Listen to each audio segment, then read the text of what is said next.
Salve povo, aqui é o Zelota de volta com o segundo e último vídeo da história dos Ibéricos.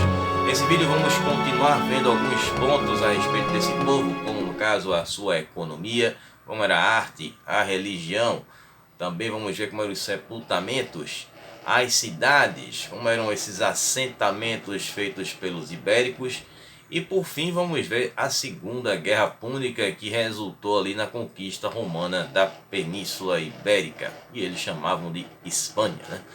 Bom, mas antes de eu contar essa história para vocês, eu peço a todos, não tapotem o like e compartilhem com quem gosta desse tipo de conteúdo. Para quem chegou agora aqui, sejam bem-vindos. Eu trago conteúdo de antiguidade e idade média. É só dar uma conferida na minha videoteca, tá tudo organizado em playlists. Me sigam nas minhas redes sociais, o Instagram que está aí embaixo aí na janelinha, e também tem os links na descrição, também tem o Facebook. Então aí vocês podem fazer parte da área de membros para dar um apoio aqui ao meu trabalho. É só clicar no link também na descrição. Em duas categorias vocês podem fazer parte e já ajuda bastante aqui. Também quem não puder, dá uma compartilhada ou pode me mandar um valeu, que ajuda muito. Vídeos todas as quintas às 20 horas, sempre com a metodologia nada ortodoxa, muitas imagens, muito conteúdo sem enrolação. Então vamos já para a parte da economia. Eu comecei contando a respeito disso aí, né? Fiz uma breve explanação aí no vídeo anterior, mas agora a gente vai se aprofundar. Bom, a economia dos ibéricos era baseada na agricultura.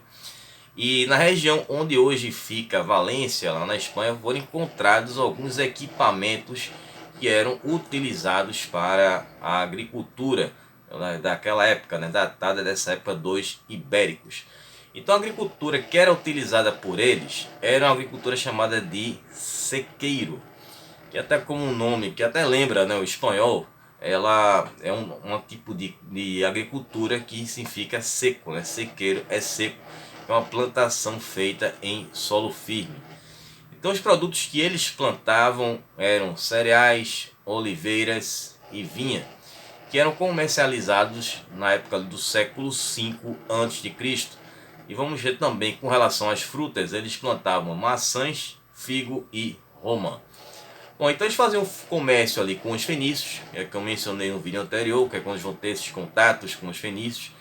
E os fenícios vão fundar ali suas primeiras colônias na Península Ibérica, ali por volta de 1100 a.C., né, que foi a cidade de Gadir, que depois, na era romana, passou a ser chamada de Gades, e hoje se chama Cádiz, né, que fica lá na parte sul da Espanha, fazendo ali uma parte lá no finalzinho da Espanha.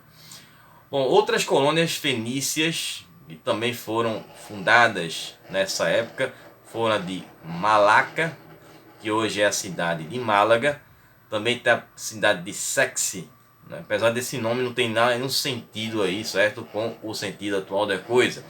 É um nome, uma palavra de origem púnica, que tem aí também no mapa. E tem a cidade também de Abdera, que era uma cidade portuária que ficava ao sul da Espanha, próxima de Nova Cartago, que hoje é a cidade de Cartagena, lá na Espanha, né? Nova Cartago vai ser fundada ali pelos cartaginenses, né? Que a gente vai ver mais na frente. Bom, segundo o historiador Arriano, que era considerado romano, mas ele na verdade ele nasceu na Nicomédia, lá na Bitínia, né? Falam muito sobre esse lugar na época da saga bizantina, né? Inclusive ele tem registros, considerado o historiador com mais registros, ou no caso, registros mais fiéis com relação à história de Alexandre o Grande. Então nesse registro ele fala sobre os ibéricos que chegaram a fazer contato com Alexandre o Grande em 324 a.C. para conseguir a amizade dele, mas com intenções ali comerciais.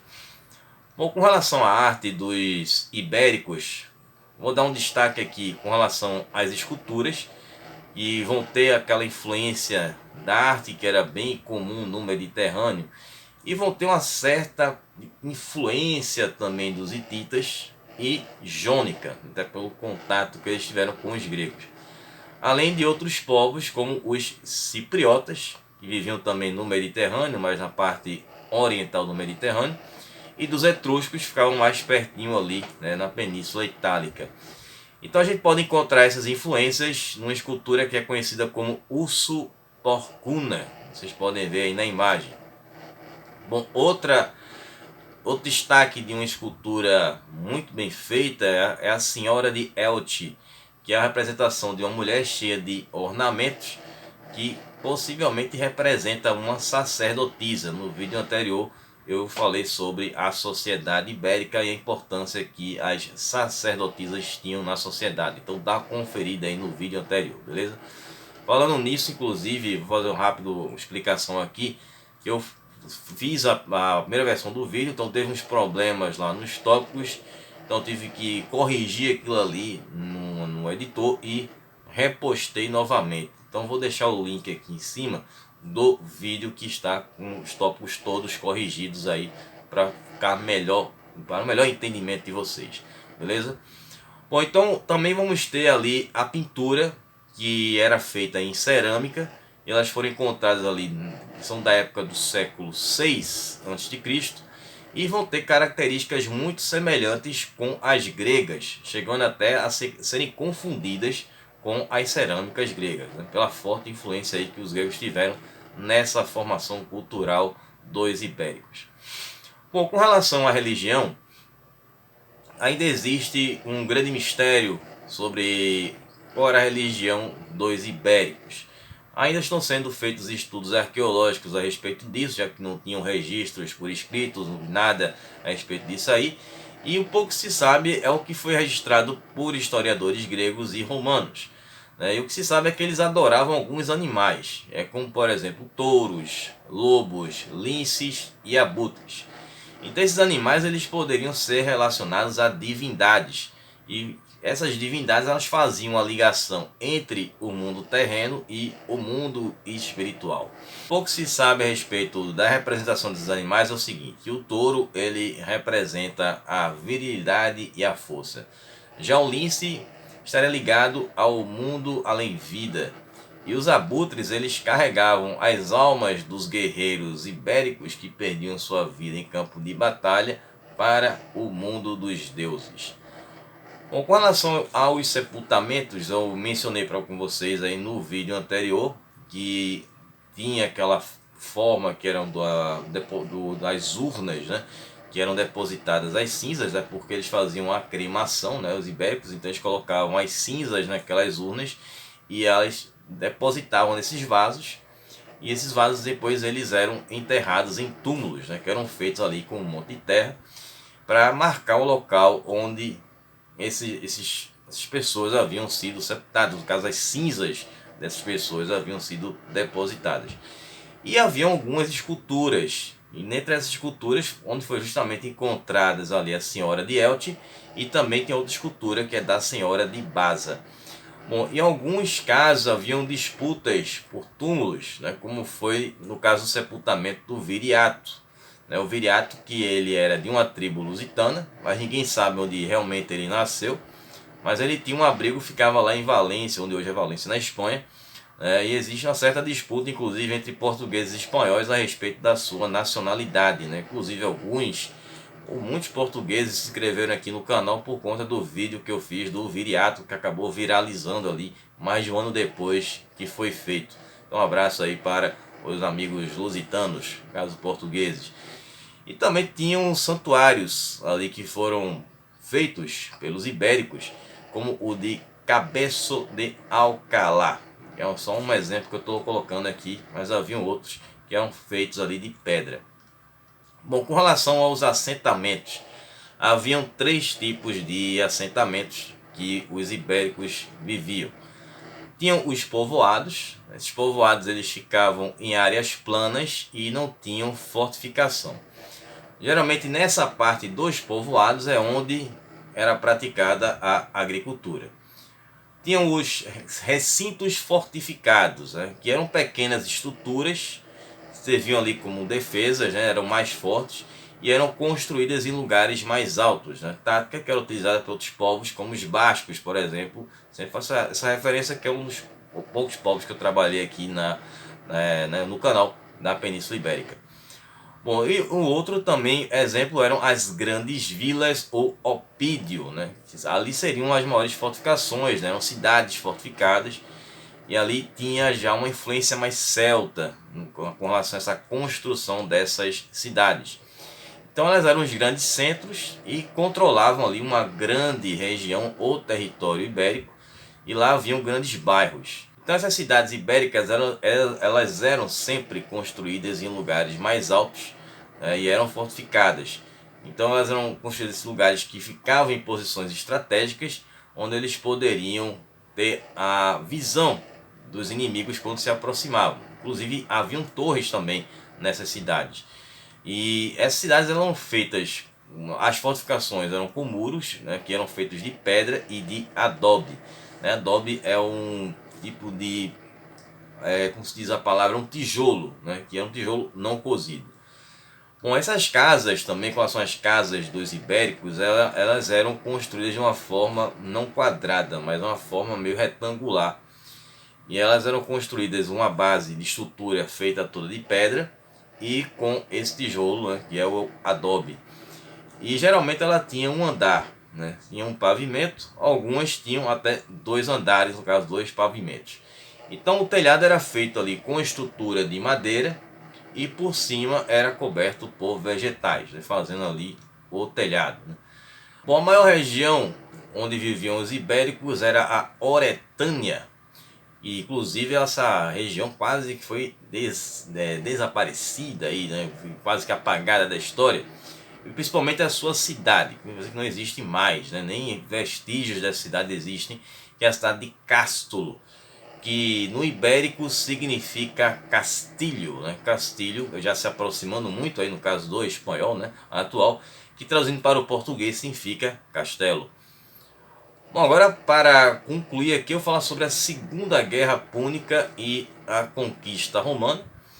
Bom, isso vai começar ali primeiro, após a Primeira Guerra Púnica, vamos ter a figura ali do Hamilcar Barca, né, que é o pai do Aníbal, que comandou Cartago na Primeira Guerra Púnica. Então, como Cartago perdeu aquela Primeira Guerra, contraiu muitas dívidas, contratando mercenários, teve também a questão ali de ter que pagar algumas indenizações aos romanos. Tem essa história no vídeo do Hamilcar, vou deixar o card aqui em cima, quem quiser depois dar uma conferida, foi um vídeo que eu fiz, se eu não me engano, no ano passado.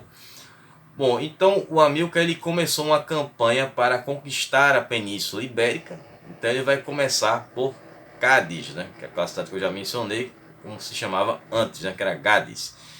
Então ele vai conquistar a região de Tartessiana, onde ficava o rio Guadalquivir, que era uma área muito rica em prata, né? Esse rio fica próximo de Cádiz e de Córdoba, né? Córdoba já vai ter esse nome na época dos mouros. Né?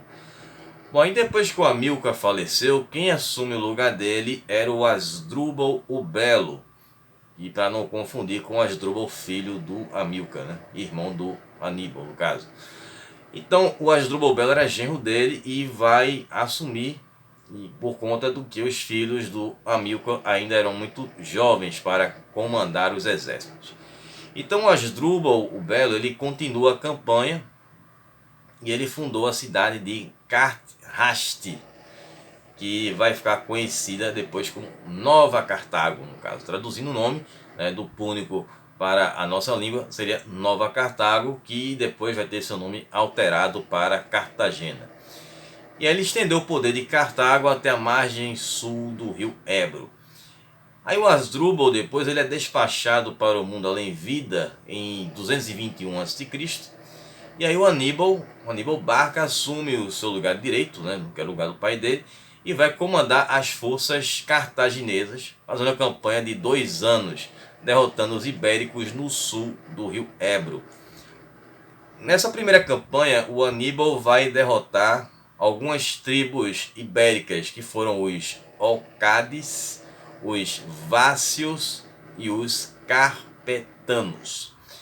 Ele vai expandir o controle de Cartago pelo rio Tejo, inclusive é o maior rio lá da Península Ibérica, e ele atacou Murviedro, né, que hoje é uma cidade que se chama Sagunto, e fica também lá em Valência, na Espanha, hoje, no caso de hoje, né?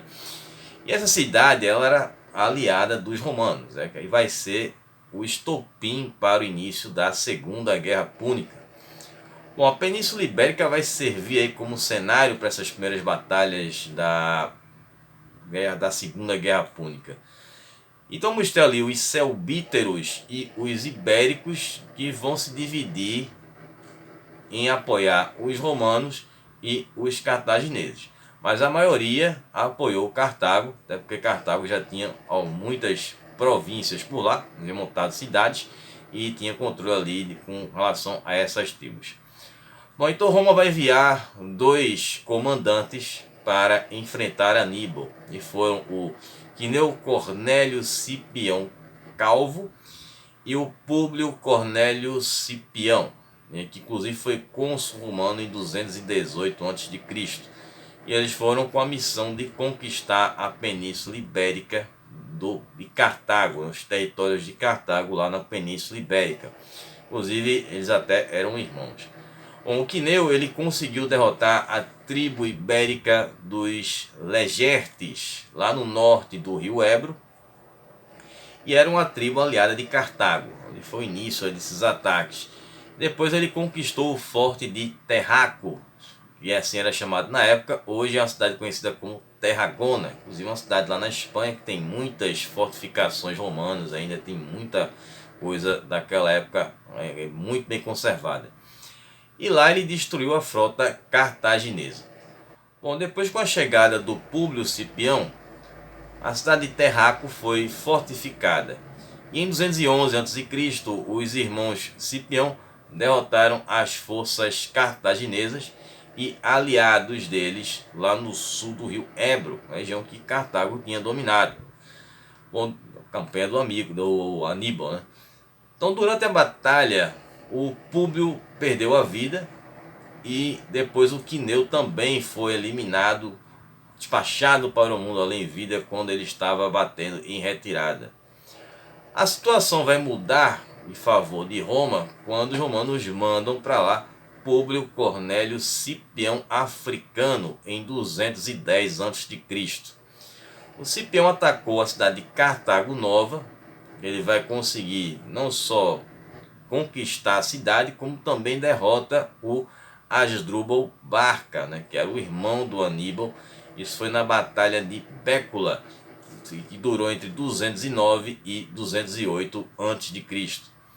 E essa guerra entre Roma e Cartago se arrastou. Cartago mandou mais reforços até a Batalha de Lipa, onde hoje fica a Sevilha. Bom, aí vamos ter essa vitória decisiva do Cipião Africano, que vai forçar os cartagineses a recuarem para Gades. Como mencionei, é hoje a cidade de Cádiz. Isso resultou na conquista romana de parte ali do sul da Península Ibérica, que era um território que havia sido dominado por Cartago. E depois vamos ter uma rebelião, justamente dos Legertes, assim como outras tribos ibéricas vão se rebelar contra os romanos. Então os romanos eles vão conseguir conter essa revolta e conquistar todos esses territórios que pertenciam a Cartago, que ficavam no sul da Espanha.